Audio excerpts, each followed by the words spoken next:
As some of you know, when a problem arises in your life, there's almost always a solution, and the same goes for rock climbing. When a problem comes up, there's always a solution.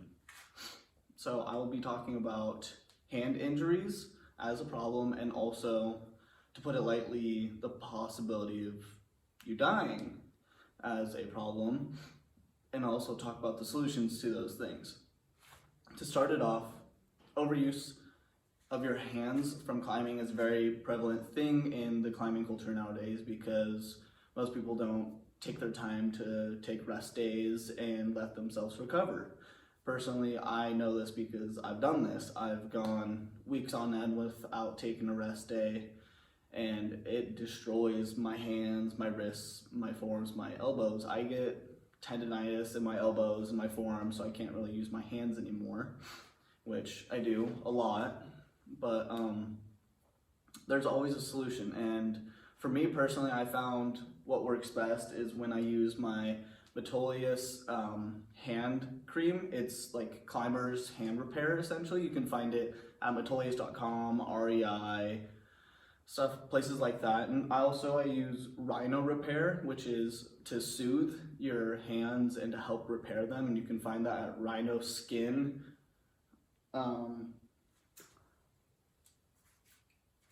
Just Rhino Skin cosmetics and stuff like that, Rhino Skin Solutions. And also I use athletic tape to wrap my fingers whenever I get blisters and I accidentally rip them off or cut my hand open. So Metolius balm, it comes in a little tin, and you use it to rub it onto the tips of your fingers, and it helps repair your skin just throughout the day. It just soothes it, makes it feel just a lot better compared to when it was burning after you using them too much. Same goes for Rhino Repair. It comes in a small tube, or you can get a big pump of it. It's just to help soothe and repair your fingers after overuse. And then also the athletic tape, it's helped to wrap when your fingers get too worn on a climb. Like if you start bleeding out at Smith or something, or at the rock gym, you can wrap your fingers.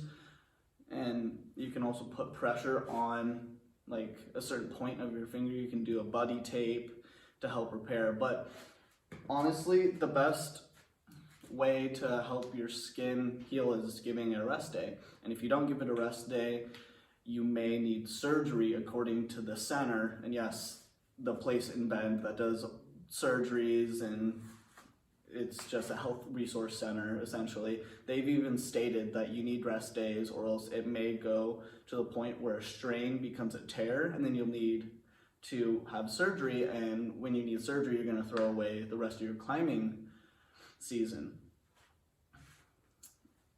This next problem, my dad ingrained the solution into my mind when I first went climbing with him ever, and since then I've made it my goal to put it in every single one of my friends and people I climb with, make them know it needs to be done. And there have been numerous climbers that have been severely injured or even possibly died from not doing this.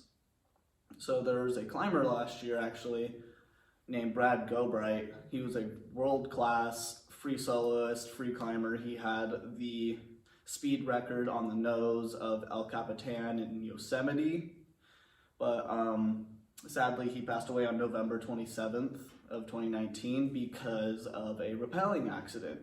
So what happened was, when he was rappelling, he got to the end of his rope, and instead of stopping with what's called a stopper knot, the rope went through his belay device and he fell, causing him to die.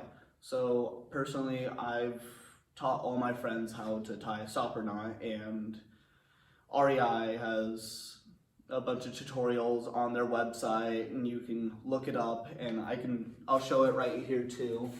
So with my rope, I run the rope across my fingers and I wrap up them roughly 3 times. You can pull it out, and it'll just have a little tube like this. You just run the end of it down and through, pull it tight, and there's your stopper knot. Or it can also be called a safety knot. This is used to catch the belay device so you don't wrap off the end of it and fall. It's also used in when you're belaying somebody so that you don't lower them off the rope and have them fall, because personally I'd feel a lot worse of dropping somebody than dropping myself. So there's a solution to a life or death problem. Just be safe, don't be stupid. It's easy to be stupid sometimes, but you can always be safe in that moment as well. So just make sure you take rest days, you take your safety precautions that are necessary, and just stay cautious, stay safe.